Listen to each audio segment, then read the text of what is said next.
Hey guys, just wanted to talk a little about this one question that one of you guys sent in. This is who reads it before, who reads the thesis before the submission, is the supervisors, etc. Should it go back and forth a lot, and what happens after we submit it? I already have another chapter on what happens after we submit it, which is the chapter called the evaluation of your thesis, or the thesis evaluation. So who reads it before your submission, and should it go back and forth a lot? Well, I think that it's really important that you spar with the people that you've worked with, the work with who you've worked with on this, and importantly your supervisors.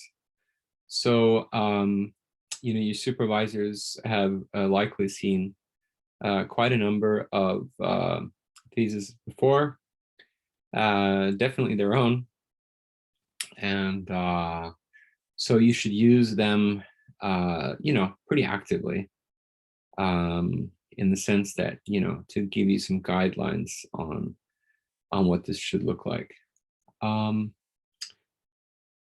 I think that when you're writing a book or writing a song, or making something that's pretty big, I think it's pretty important to get some feedback continuously along the way from the beginning to the end.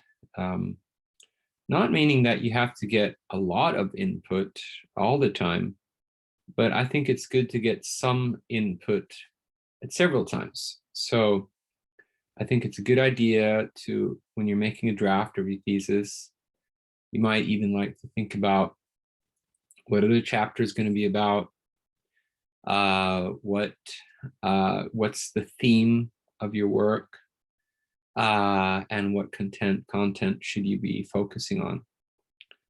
And then you could probably think about sharing this with your supervisor. Of course, this all depends on the supervisor and how you work with the supervisor from before, but this is one example at least. So I would definitely show a skeleton of your work, a framework of how it looks, and then kind of see if the head is in the right place, and then the ribs and everything are in the right place, so that you know that you have a frame to work around. And then you can start filling in stuff, and then maybe when you have a chunk of meat that you can show, then maybe it's a good idea to show it, to see if your language is comprehensible, and that it's flowing in the right way, kind of to check that you're on the right track. I think that one thing a lot of the time is that the PhD candidate tends to try to write it more complicated than it has to be, try to make it sound more fancy. But the truth is that the simpler you write, the better, and the more honestly you write, the better. I'm not saying like honest that you don't cheat. That's of course cheating, but if you're writing about something that was technically difficult or didn't give you the results that you wanted, then just write that. Write that this was challenging. This was not according to what we had expected, and that's so much easier to write about than trying to beat around the bush and trying to intellectualize a result that maybe wasn't to your satisfaction. So keep it simple, keep it honest, and stick to a game plan. So set up your skeleton, your framework for what it should look like, and try to have fairly regular meetings with your supervisors or co-authors on this. So maybe if you have anything from a few rounds regarding the framework, and then you might expect one, maybe 2 rounds of corrections from your supervisor for the final product. But I think that if you agree early on what the framework is, what the theme of the paper is, on the thesis is, And yeah, well, actually, kind of is the same for writing papers. So when you're making a scientific work, look at the framework, and when you have it sort of, you feel that you have it in the can, then you can expect 1 to 2 proper go arounds on it.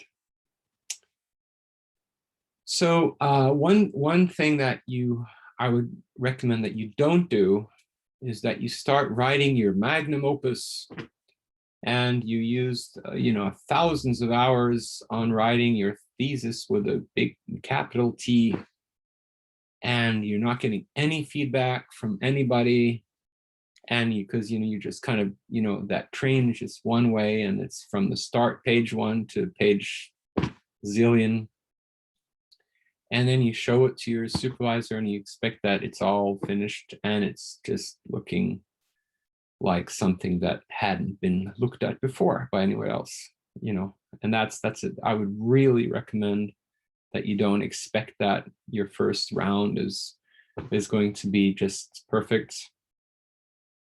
I would feel the temperature in the water. I know I'm saying it over and over again, but look at your framework, look at your skeleton, agree on the skeleton, and then start filling it in with body parts. So that's, I guess, my general view on that. Keep it simple, keep it honest. There's a saying in I think it's the Old Testament or the New. I'm sorry, I'm not quite sure, but I think it's a really good saying that the truth will set you free, and that very much goes for scientific writing. Because when you're writing honestly and freely about what happened, not trying to make it any more snazzy than it was or whatever, it's so much easier to write. So yeah, that's about those are my thoughts on the question regarding who reads it before the submission and should it go back and forth a lot.